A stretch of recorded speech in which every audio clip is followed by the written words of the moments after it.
வணக்கம்.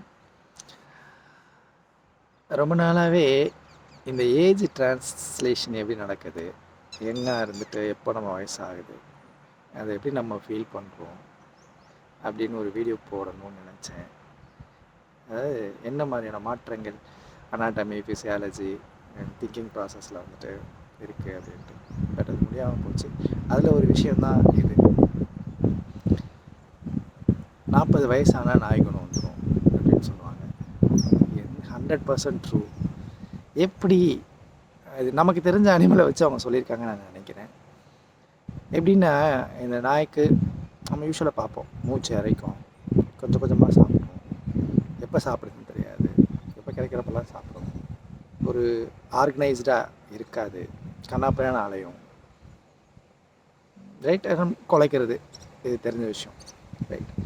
இது எப்படி நமக்கு இந்த 40 இயர்ஸில் அட்டைன் ஆகுது, 40 இயர்ஸ்க்கு அப்புறம் அட்டைன் ஆகுது அப்படின்னு கேட்டிங்கன்னா, சில பேருக்கு அது 40 இயர்ஸ், சில பேருக்கு 45, 42, 43. எப்படின்னா அந்த 40 to 50க்குள்ளே இந்த மாதிரி அட்டைன் ஆகிடுது அப்படின்னு கேட்டிங்கன்னா, முதல்ல வந்து ப்ரீத் ஷார்டன் ஆகுது. ஸோ நிறைய சுவாசிக்கிற மாதிரி இருக்குது. அந்த லங்ஸ் கெப்பாசிட்டிக்கு உள்ளே போயிட்டு அது இன்ஹேல் பண்ணி எக்ஸ்ஹேல் வரைக்கும் டைம் கொடுத்து அந்த கேஸ் எக்ஸ்சேஞ்சு குறையுது. ஸோ ப்ரீத் ஷார்டன் ஆகுது. பிபி அப்பப்போ ரைஸ் ஆகுது கொஞ்சம் கொஞ்சமாக, நல்லாவே ஃபீல் பண்ண முடியும். திங்கிங் ப்ராசஸ் வந்து ஒரு கோஹரண்ட்டாக இருக்கிறதில்ல. அப்படின்னா ஒரு வேலையை கொடுத்தா ஏனோ தானோ செய்கிற மாதிரி. ஏன்னா ஆல்ரெடி இது ப்ராக்டிஸ் பண்ணி வச்சுட்டோம். நம்ம இந்த 30 வயசு வரைக்கும் ஒரு ப்ராக்டிஸ் இல்லை, ஏதோ ஒரு அனுபவிச்சிருக்கும், எக்ஸ்பீரியன்ஸ் இருக்கும். அதனால் இந்த வேலை சரி இவ்வளோ தானே அப்படின்ற மாதிரி இருக்குது. ஒரு மெஷினரி லைஃப். மிஷினரி லைஃப்னால் இந்த சின்ன வயசுலாம் வந்துட்டு ஒரு வேலை செய்கிறோன்னு வச்சுக்கோங்க, ஒரு இன்ட்ரெஸ்ட் இருக்கும். அந்த இன்ட்ரெஸ்ட்டு இல்லாமல் பண்ணுறது அப்படி. அப்புறம் கேள்வி கேட்டால் பதில் வந்துட்டு கொஞ்சம் ஷார்ட்டாக வரும், எந்த ஒரு இம்ப்ரெசிவாகவும் இல்லாமல் ஷார்ட்டாக இருக்குது. நம்ம திங்கிங்குமே அந்த மாதிரி மாறிடுது, இம்ப்ரெசிவாக இருக்கிறது இல்லை.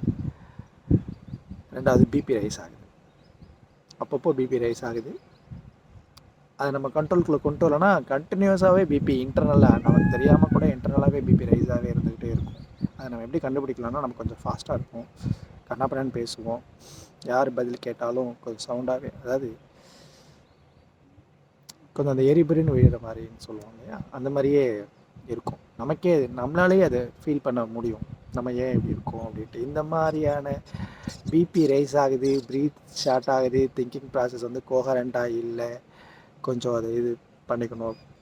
இந்த மாதிரி டிரான்சிஷனில் தான் நம்ம ஏதாவது ஒரு டிஸார்டருக்கு இதாகிடும். ஸோ இந்த ப்ரீத் ஷார்டன் ஆகுது, பிபி ரைஸ் ஆகுது, இந்த 2 ரீசன் தான் நம்மளை நிறைய டிஸார்டருக்கு கொண்டு போயிடுது. Maybe thinking disorder, blood pressure, heart problem, இந்த மாதிரி கொண்டு போயிடுது. ஸோ இதை நம்ம கொஞ்சம் கண்ட்ரோல் பண்ணி, கோவம் வந்துடுது, யூஸ்வலாக கோவம் வருது பிபி ரைஸ் ஆகும்போது, திங்கிங் ப்ராசஸ் இந்த மாதிரி இல்லாத போது, காரணமே இல்லாமல், சில நேரத்தில் காரணமே இல்லாமல், சில நேரத்தில் காரணத்தோடையே நம்ம இதுக்கு முன்னாடி அந்த சுச்சுவேஷனை வந்து நல்லாவே ஹேண்டில் பண்ணியிருப்போம். ஆனால் இந்த மாதிரி வரும்போது ஹேண்ட்லிங் வந்து டிஃப்ரெண்ட் ஆகுது. ஸோ இதையும் கண்ட்ரோல் பண்ணிட்டோம் அப்படின்னா வேறு ஒன்றுமே இல்லை, மெடிடேஷன் தான், ப்ரீத்திங் எக்ஸசைஸ் தான். ஸோ மூச்சை கவனி, இது தாங்க தாரக மந்திரம் இந்த லைஃப்க்கு. லைஃப் உனக்கு எக்ஸ்டெண்ட் ஆகணுமா, நிறைய இயர்ஸ் நீ வாழணுமா, ப்ராக்டிஸ் போதும். மூச்சு மட்டும்தான், ஏன்னா அங்கே தான் இது போய் எல்லாமே முடியும். 8 அங்குலம் மூச்சு, இது நல்லா இழுத்து விட உனக்கு பொறுமை இருக்கா? இப்போது சின்ன வயசில் நல்லாவே விளையாடிருப்போம், நல்லா அது நம்ம கவனிச்சிருக்கவே மாட்டோம், அந்த அளவுக்கு நம்ம ப்ரீத் பண்ணியிருக்கோமா அப்படின்ட்டு. நிறைய எமோஷன்ஸை நம்ம வந்து வெளிப்படுத்தியிருப்போம், கத்தி பேசியிருப்போம், கோவப்பட்டிருப்போம், சண்டை போட்டிருப்போம். இதெல்லாம் வயசாக வயசாக வயசாக அப்படியே குறையுது. கோவத்தை அடக்கிறோம், கண்ட்ரோல் பண்ணுறோம், எமோஷன்ஸை வெளியில் காட்டுறதுக்கான இடம் இல்லை. நாமளே நாகரிகம்னு சொல்லிட்டு சண்டை போட்டுக்கிறது இல்லை யார் கூடயும், மற்றவங்கள காயப்படுத்துகிறோம் அப்படின்னு. இதையே காயம்தான் நம்ம சின்ன வயசில் பண்ணியிருப்போம், காயப்படுத்தியிருப்போம், நம்ம திரும்ப சமாதானம் ஆகிடுப்போம், சந்தோஷமாக தான் இருக்கும். ஆனால் இதெல்லாம் பெருசாக மெச்சூரிட்டி அப்படின்ற ஒரு கேட்டகரியில் வந்து நிறைய எமோக்குள்ளே போட்டு புதைச்சிக்கிறோம், ரைட். இதெல்லாம் நடக்க தான் செய்யுது. இதோட பிரதிபலனாக தான் இந்த 40 வயசில் அந்த நாய் குணம் வந்துடுது. இந்த நாய் குணன்றது வேறு ஒன்றும் இல்லை, சீக்கிரமாக அவசரமாக சாப்பிட்றதுலேருந்து அவசர அவசரமாக ஒரு வேலையை செய்யறதுலேருந்து அவசர அவசரமாக கோவப்படுறது, அவசர அவசரமாக நம்ம உடம்பையும் கெடுத்துக்கிறது, இத்தனையும் நடக்குது. So be practice to keep calm. ஈஸியாக சொல்லிட முடியுது, ஆனால் ப்ராக்டிஸ் பண்ணுறது ரொம்ப கஷ்டமாக தான் இருக்குது இந்த வயசில். இது வந்து ரொம்ப நாள் ப்ராக்டிஸில் மேபி இந்த 40 to 50 இயர்ஸ் முடிஞ்சதுக்கப்புறம் ஒரு காம்னஸ் வரும்னு நினைக்கிறேன். அந்த காம்னஸ் வரும்போது தான் இந்த ப்ராக்டிஸ்லாம் வேலைக்காகும். ரொம்ப நல்ல ஒரு அனுபவம் இருக்கிறவங்களோ, ஒரு ப்ராக்டிஸ் பண்ணவங்களோ இந்த 40 வயசில் இதெல்லாம் வராமல் இருந்துருச்சுன்னா லைஃப் இன்னும் ஒரு 40 இயர்ஸ்க்கு ஸ்மூத்தாக போகும். இந்த மாதிரி டீனேஜ்லேயும் ஒரு வீடியோ போடணும் அப்படின்னு நினச்சேன். இல்லை, எப்போ வந்து நம்ம பாடி திங்கிங் ப்ராசஸ்லாம் மாறுது, ஏஜ் ஆன மாதிரி நம்ம ஒரு டயர்டாக ஃபீல் பண்ணுறோம்.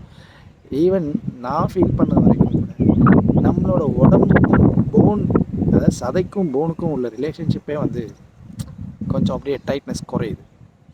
இது நீங்கள் ஃபீல் பண்ண இந்த மாதிரி நிறைய ப்ராசஸ் திங்கிங்லேயும் சரி, நம்மளுடைய சொல்லிட்டேன், அனாட்டமியாகவும் ஃபிசியாலஜியாகவும் திங்கிங்கில் நியூராலஜிக்கலாகவுமே நிறைய டிஃப்ரென்ஸ் நம்ம நடக்கும். பட் இதெல்லாம் இந்த வீடியோட நோக்கமே என்னென்னா இது எல்லாத்தையுமே ரீகெயின் பண்ண முடியும். ரைட்? கொஞ்சம் அடல்ட்டாக பேசுகிறேன்னு நினைக்காதீங்க. எல்லாருமே தேடி ஓடுறது இப்போது பெரிய ப்ராப்ளமாக அடல்ட் ஏஜுக்கு அப்புறம் சொல்கிறது வந்து இளமையாக இருக்கேன் அப்படின்னா செக்ஸை தான் ஒரு எக்ஸாம்பிள். ஸோ அதையுமே ரீகெயின் பண்ண முடியுது. ரைட்? ஸோ இது எல்லாமே நாம் எவ்வளோ இம்பார்ட்டன்ஸ் அது கொடுக்குறோம், நாம் எவ்வளோ காம்னஸாக பார்த்துக்குறோம், எதை நோக்கி பயணப்படுறோன்ற பொறுத்து தான் இருக்குது. ஸோ நான் வயசாகிடுச்சு அப்படின்னு நீங்கள் தளர்ந்துட்டேன் அப்படின்னு நீங்கள் நினச்சி தளர்த்தியே உங்களை விட்டுட்டீங்க, வயசாகிட்டே இது இயற்கையோடது, அப்படி தான் ஆகும்.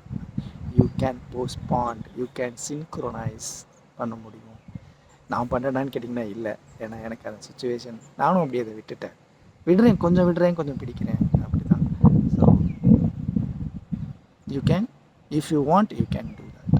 அதுக்கான ஸ்பேஸ், அதுக்கான டைம் கொடுத்தீங்கன்னா அதை உங்களால் ரீகெயின் பண்ண முடியும்.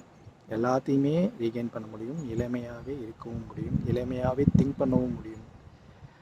இளமைன்றது நத்திங் பட் திங்கிங் ப்ராசஸ் தான், வேறு எதுவுமே கிடையாது. ஆக்டிவிட்டி, இந்த திங்கிங்லேருந்து அந்த ஆக்டிவிட்டியே வருது. ஸோ நீங்கள் உங்களை எவ்வளோ வந்து சூப்பராக வச்சுக்கிறீங்க அப்படின்றது வந்துட்டு you can design by practice. So 40 வயசு வந்தால் உடம்பு தளருது, அந்த குணம் வருது, ப்ரீத் ஷார்டன் ஆகுது, கோபம் அதிகமாக வருது, டென்ஷன் அதிகமாக படுறோம்.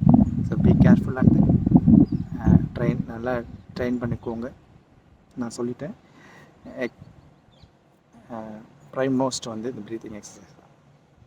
அது ஒன்று எல்லாத்துக்குமே பண்ணிடுவோம். But B conscious. Breathing exercise பண்ணுறேன்னு சொல்லி மூச்சை அடக்கி அங்கே இங்கே மூச்சு நின்று போய் ரைட், நம்மளால் அதை ஃபீல் பண்ண முடியும். நல்ல இன்ஹேல் எக்ஸ்ஹேல் பண்ணாமல், சரியாக பண்ணாமல், அந்த ஒரு சின்க்ரோனைஸ்டாக பண்ணாமல் அங்கங்கே நின்று வாயு பிடிப்பு வந்து அது பெருசாக வலிக்க ஆரம்பிச்சிடும். யூஸ்வலாக ப்ரீத்திங்கிறது தன்னால் நடக்கிறது, அதை நீங்கள் கண்ட்ரோல் பண்ணணும்னு அவசியம் இல்லை. லைட்டாக கவனித்து அது கொஞ்சம் ரெகுலேட் பண்ணிட்டா போதும். இத்தனை ப்ராப்ளமுக்கும் அது ஒன்றே அது சால்வ் பண்ணிடும். இல்லைன்னா என்ன, இன்ட்ராக்ரேனியல் ப்ரெஷர், பிரெயின் தலை முதல்ல சூடாகும், தலையை வலிக்க ஆரம்பிக்கும். தலையில் பர்டிகுலராக சின்ன வயசுல கூட தலை வலிச்சிருக்கும், இதெல்லாம் பண்ணியிருக்கோம், அதெல்லாம் வந்துட்டு எங்கேயோ உடனே சரியாக இருக்கும். பட் இப்போது பிரெயினில் இல்லை தலையில் ஒரு பர்டிகுலர் லைன் போட்ட மாதிரி ஒரு இடத்துல மட்டும் பின்னந்தலையிலையோ சைட்லேயோ வலிக்க ஆரம்பிக்கும். இதுக்கு ரீசன் இன்டர்னலாக பிபி இன்க்ரீஸ் ஆகுது அப்படின்னு அர்த்தம். அதோட இண்டிகேஷன் தான் இது. இது எல்லாத்தையுமே நீங்கள் காமாக இருக்கிறதுனாலையோ நல்லா யோசிக்கிறதுனாலையோ பெட்டராக பார்த்துக்கிறதுனாலையோ பிடிச்சிருக்கணும் அந்த மாதிரி இருக்கிறது, அதில் மனசு இருக்கிறதுனாலையும் பண்ண முடியும். ஓகே, இது அட்வைஸ் கிடையாது, இது ஜஸ்ட் ஒரு எக்ஸ்பீரியன்ஸ். இது மாதிரி நிறைய விஷயம் இருக்குது ஷேர் பண்ணேன். இஃப் யூ வாண்ட், நீங்கள் கேட்டிங்கன்னா நான் சொல்லுவேன்.